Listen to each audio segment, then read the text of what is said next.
It's that person that tells you, you're so lucky to catch me, I'm never here, or whatever it is. The people that are on the ball, that are prepared, they run into those laydowns, if you will. They very rarely happen to the guys that aren't putting in the work and that aren't prepared. Having a strong why.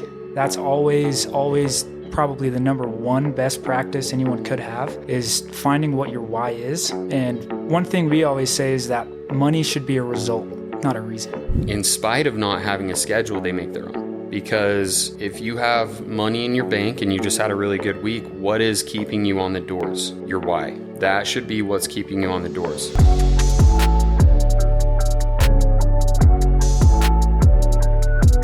Hello guys, welcome to this episode of the Behind the Knock podcast, where today we'll be going over best practices. Nice. Thank you for that introduction, Isaiah. Of course. But yeah, we got the big dogs on the show today. We got Isaiah, we got Drake, our executive leadership in place, myself included. But yeah, we wanted to go over best practices. So a lot of the podcasts have been more or less for recruiting purposes, get to know the company. However, some of these podcasts, we want them to be internal for some training purposes.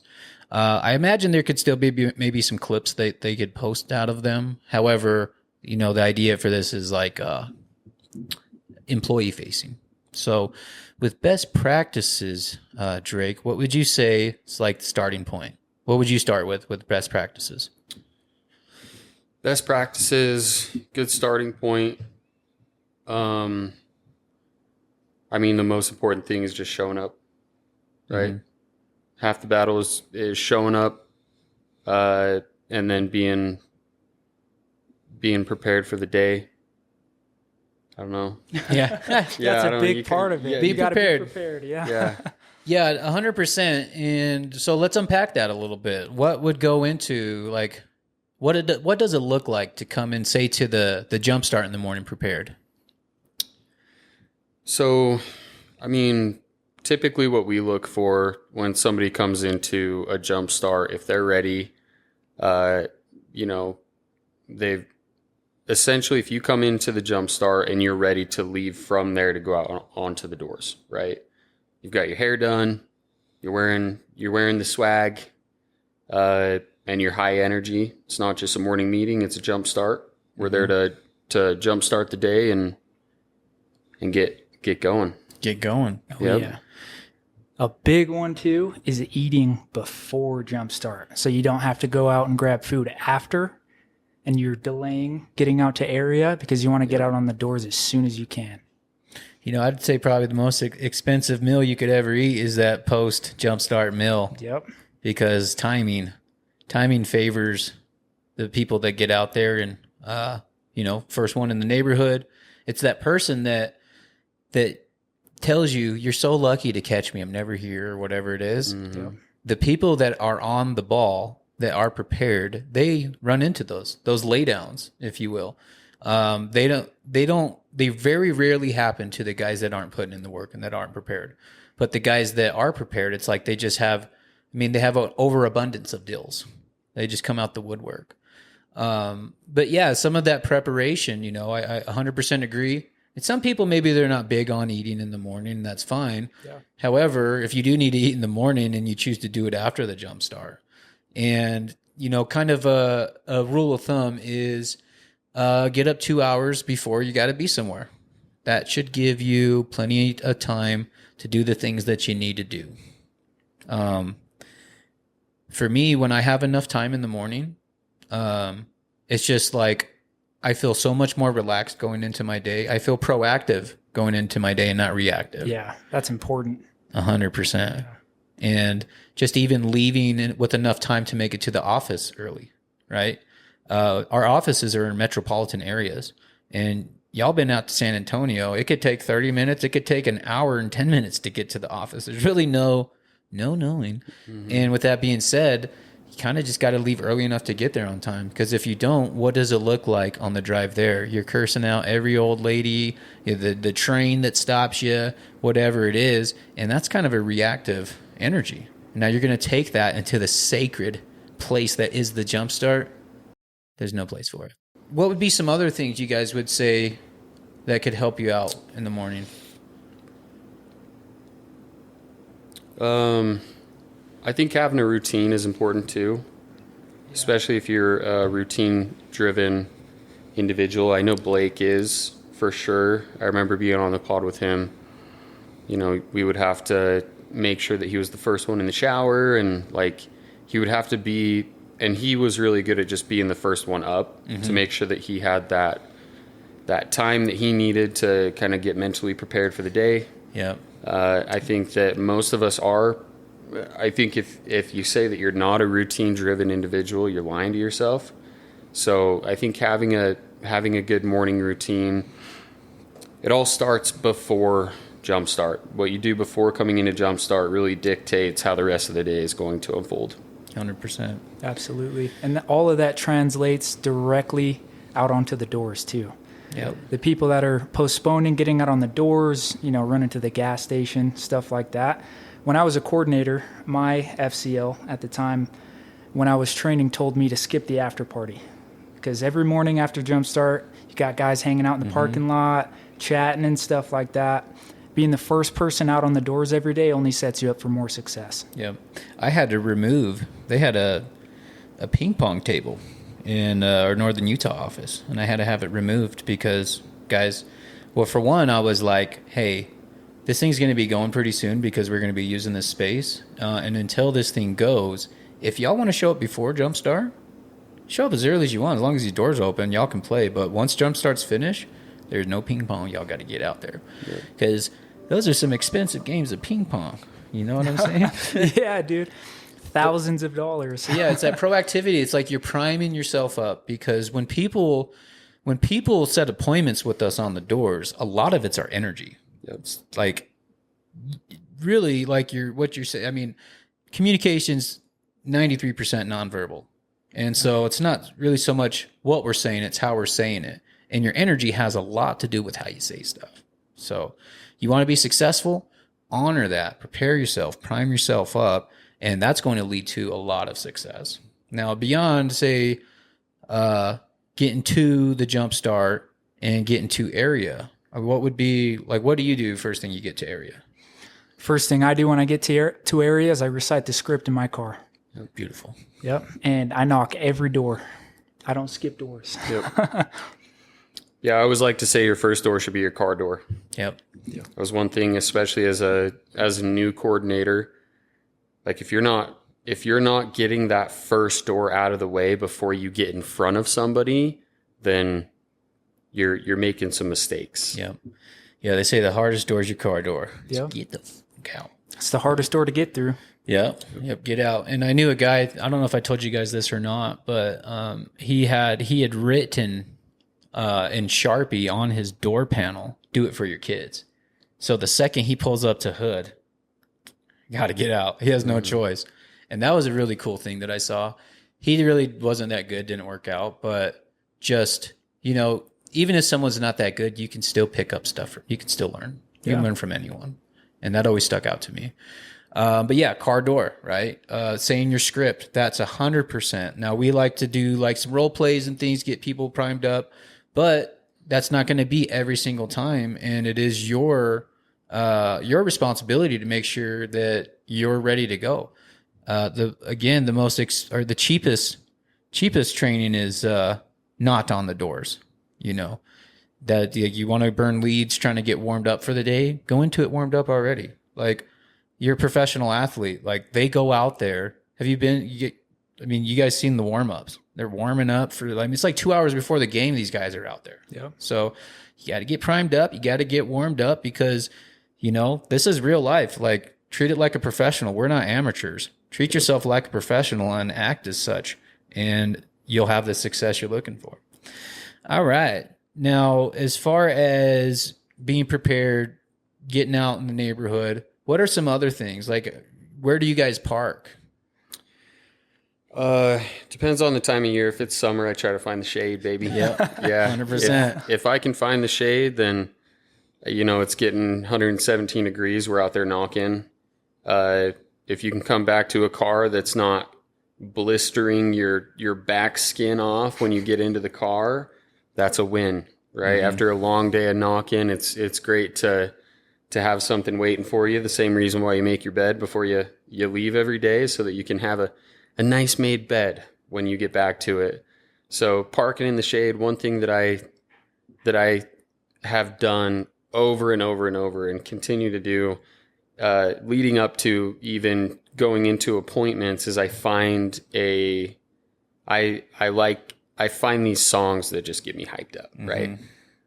Lately, it's going to sound funny, but Big X the Plug, he's been my boy lately, bro. Yeah, safe to say I'm the biggest, the largest. Yeah. Well, dude, I drive around them Texas roads listening to that shit, and I Big feel old lifted F-150. Yeah, I feel pretty cool, dude. It's I hard got my kids with me. I'm like, I'm the biggest.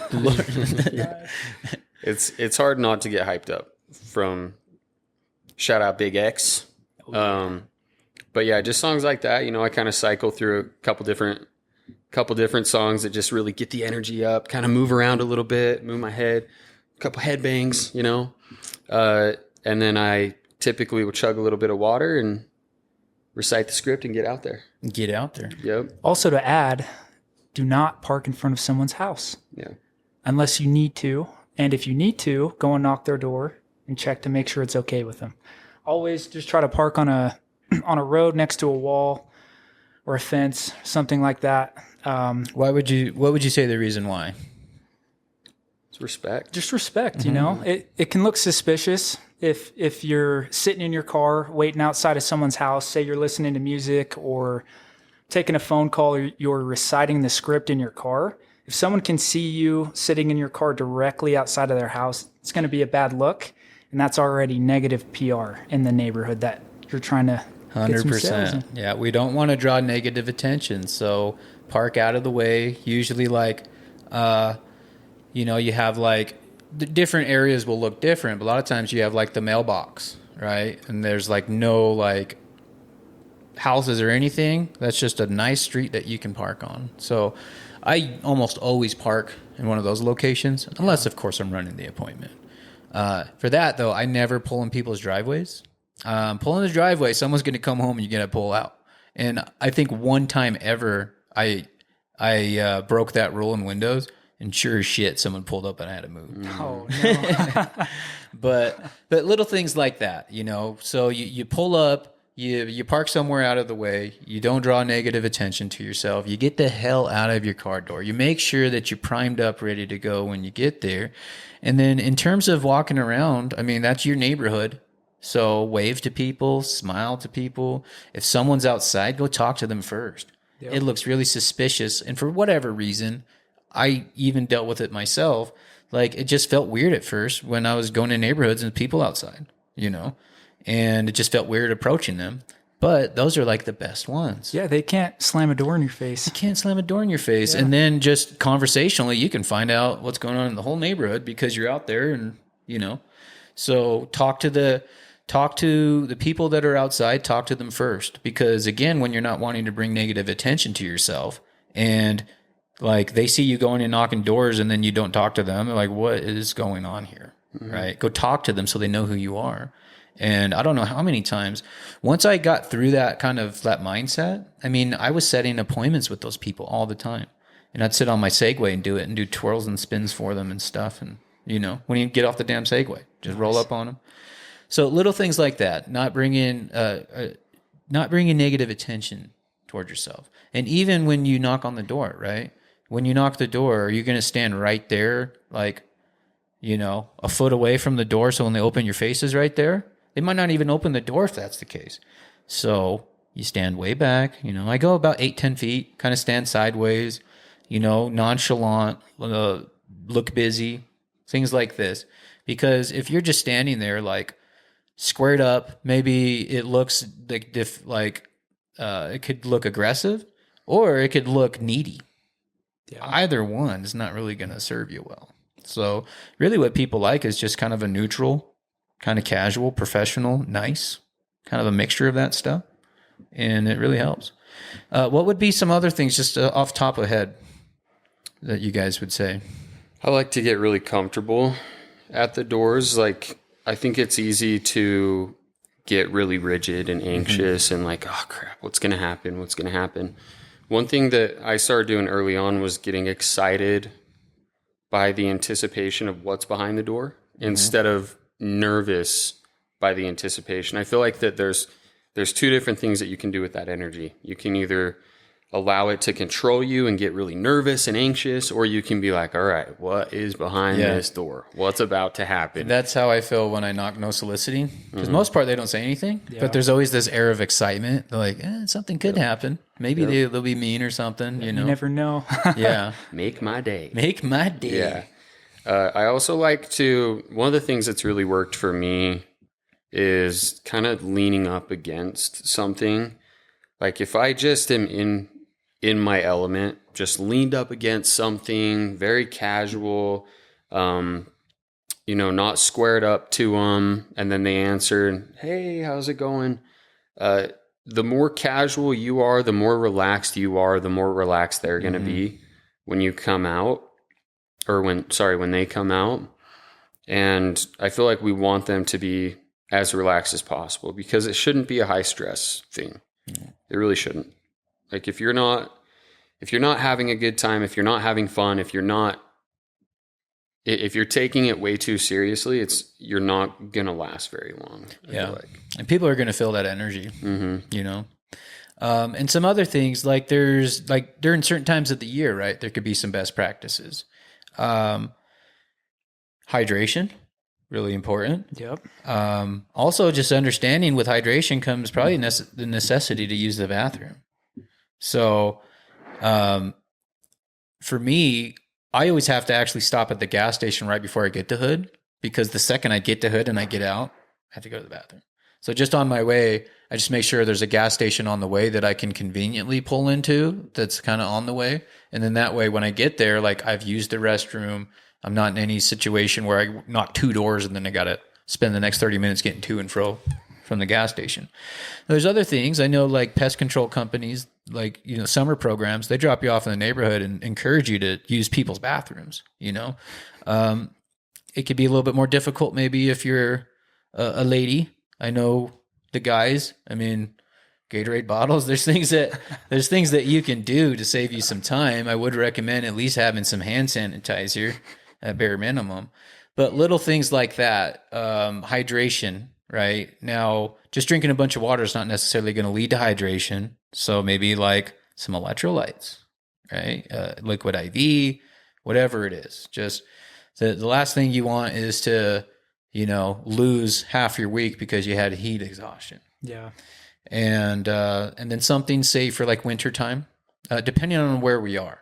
I've been stomping through the snow and big old icicles hanging off, and it can hurt your knuckles to knock that door. A nice little golf ball though.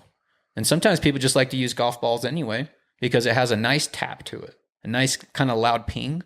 And then you're not getting that, I like to call it the door knocker knuckle, you get a little thing on there. I got that window knocking the knuckle window from smashing those windows in every appointment. Yeah. So one thing that got brought to my attention a while ago, and this may or may not be true, but it works for me. We actually had a guy come and give a little presentation to us. He specializes in fitness for the door-to-door industry specifically, and he was talking about hydration. Calvin Tata?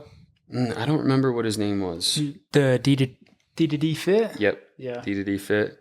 So one thing that really stood out to me was his method of hydration. He said, you imagine your bladder like a teacup with a hole at the bottom of it. And if you're constantly just putting small amounts of water in there, it's going to have time to empty out and hydrate your body. But if you're chugging water, that's going to overfill. And that's when you're getting a lot of waste from water and when you're having to pee a lot. So he recommends like a titration. Yep. Just small sips, small sip. You're walking up to a door, take a small sip. You're leaving, take a small sip. Walk up to a door, take a small sip. Chugging water. Like for me, chugging water, it's like one of my favorite things to do, but it tends to make me feel sick and it tends to make me have to pee. Yeah. So, and I just cannot chug, or like I have to chug stuff. I don't know what it is, but good. I'll try to exercise that. Yeah. A good cold chug always feels really good. But one One thing that Isaiah and I did last summer that I would just encourage across the board is just buy a cooler. Put a cooler in your trunk. Put some water bottles in the cooler. Put some Gatorade in the cooler. And you don't even have to buy Gatorade. Just get those Gatorade packets, like the powder packets, and fill up one of those waters with a Gatorade powder packet. And I think they say for every Gatorade, you want like 8 bottles of water. So like you don't need that much electrolyte. We're losing a lot out there, but you need a lot more water. Yeah. And you definitely want to have like some, even if it's just a pinch of some sea salt in your water, because what can happen is if your electrolytes are already low and then you overhydrate and it's just straight water, it'll essentially like flush out the little bit of electrolytes you do have and make you actually a lot worse off. Something I used to see Joel do, he would during the summertime, he'd keep a cooler and then he would freeze bottles overnight, and then he would keep the frozen bottle of water in his pocket, the same phone pocket. Then that way his phone's not overheating as he's going throughout the day. Another thing with phones, have a battery charger. Have that thing ready to go, because your phone, it's probably not going to get through a full day of knocking, using whatever apps we're using, navigating. It's just not. And the last thing you want to do is waste time trying to get a charge on your phone. Today I heard some coordinators, hey, we got to go back to the house. I got 15% charge. It's like, I didn't say nothing, but it's like, battery pack, bud, battery pack. Because I've seen guys, they're at gas stations trying to find a charger, or restaurants, or just whatever creative approach that they can do to be able to work, when just be proactive enough and spend $20 and go get yourself a battery. Yep. Just little things like that. It's like you're only as good as your tools, right? And you need the right tools to do the job. Now, for me, I don't recommend like just blowing money on stuff. But if you need it, spend the money and spend a little extra if you need to ensure it's something that's going to be quality enough to service you. Yeah. Because you can buy a tool and maybe it's not the best tool and you're not as efficient with the job. What would be some things maybe you can think of that we haven't covered? I would always say when you're knocking, the first thing you want to do is smile. If you're knocking on doors all day and you're just carrying around the weight of the day, you're monotone, your face is flat, every single door, every person that answers, you're going to get that same energy back. So anytime I'm training our guys, I tell them smile. Always smile, because you want to be showing people that you're positive. And if you're not a positive reinforcement out there, then best of luck. And anyone who's anyone, if you haven't done your script in the mirror to see what your face looks like, do it. I did pretty good my first month. Not as good as you guys as a coordinator, but I did pretty good. And it wasn't until like a month later that someone was like, hey, look in the mirror. Have you guys been trying to look in the mirror as you do your pitch? And I saw myself in the mirror. I was like, holy cow, that's what I look like. Because I got the resting dad face bad. And that's the face I was showing up with on people's doors. And from that day forward, sometimes it feels a little weird, like a forced smile. But it's like, you got to get your energy right to where you don't have to force a smile. Like literally, like smile before they answer the door. Like get that smile on your face, thinking about positive stuff, just kind of get the energy up, kind of hype yourself up a little bit. They answer the door. What I like to do is like, if I'm knocking with someone, just casually talk and have a good time, tell a joke or whatever. They answer the door, we're laughing. Like, what are these guys doing? So just little things like that, just to make sure the energy's right. Because energy's everything with this stuff. So what can we do to prime ourselves up to go out there? And again, like a professional athlete, they have all these things that they do. Like they have a routine, they got superstitions, all sorts of stuff. Like even for me to run an appointment, like if I don't have gum and a freaking spritz of cologne, I'm like, that's just my bare minimum things. But if I don't have those things, I'm like, shit, man, I don't know if I'm going to close this. And last night I didn't have my spritz of cologne. but I made damn sure I went to the gas station and at least got some gum. And I told myself, you don't need that spritz because you got that gum. And I went and closed it. And it closed, baby. Oh, yeah. But at least if I didn't get that gum, it probably wouldn't have closed. Yeah. It probably, I don't know, but it's like, probably would have. you know, just a little superstition. It's like, you know, I know what primes me up. And it's like, I just do the things I know that work. And then when I go there, and kind of like Drake, it's like music. Because I spend a lot of time listening to podcasts. I'm listening to, I keep forgetting the name. What was that book you recommended to me? Tim Story?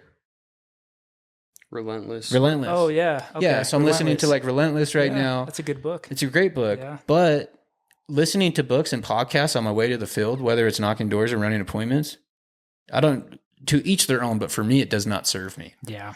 Like I got to get the energy up, and music gets my energy up. Yeah. Yeah, that's a great tool. One thing I want to add, you kind of talked about the car door, having a strong why. That's always probably the number one best practice anyone could have, is finding what your why is. And one thing we always say is that money should be a result, not a reason. Yep. And it's a byproduct. Money is the byproduct of the success that you have. So. Yeah. So all these things over here, the personal development, the efforts at work, the putting one foot in front of the other just to hone in your craft, all of these things, when that's the focus, the money just takes care of itself. Yep. And what was really cool, LaShawn and I, we talked for like 15 minutes straight about all these benefits of like what it is that we do and this and that and what drew him into it. And I mean, we talked at length and we never got into the money. And I was like, have you noticed we haven't even talked about the financial benefit yet? All these things that we've been spending all this time with. And it's because it's the accumulation of those good things that the money equals. So 100%. 100%. As far as, best practices, I feel like that's a pretty decent start with it. I mean, we can get really into the weeds with certain things depending on what it is, but just generally speaking, I feel like that could really set some guys up. 100%. Yeah. Any final remarks before we end the podcast? One thing I just wanted to kind of mirror what Isaiah said about having a strong why. I was actually talking to Baylor earlier, and one of the things that he said was just like, holy cow, this kid's pretty smart, dude. Like he's pretty smart for a young kid. He was saying that having a strong why is super important because we are 1099 and we really don't, we don't babysit people. If we have to babysit you, bye. Because, we want people that are coming in and they're driven and they realize that they're not tied down by a schedule. That's kind of one of the benefits of working here. But in spite of not having a schedule, they make their own. Because, if you have money in your bank and you just had a really good week, what is keeping you on the doors? Your why. That should be what's keeping you on the doors. If you don't have a reason to go out there and you have money in the bank and you're comfortable, you need a reason to get back out on the doors, even when comfort has found you. Yep. 100%. And I can't think of how many times my why is what's pulled me through some stuff I didn't want to do. And the why really, because it's like the accumulation of a lot of things will equal discipline, but that why is what provides the consistency with discipline. Yep. You just got to remind yourself of why. And it really helps when you regularly write that stuff down because it keeps it top of mind. So Keep it all top of mind, think about it, and you're going to see it. It'll manifest itself in your life. Hell yeah. Hell yeah. All right, guys. Isaiah, you want to take us out? Thank you guys for joining us on this episode of the Behind the Knock podcast. Till next time. Till next time. And by the way, guys, like, subscribe, comment, DM, Proficient Windows. We're always looking for good people. Have a good one.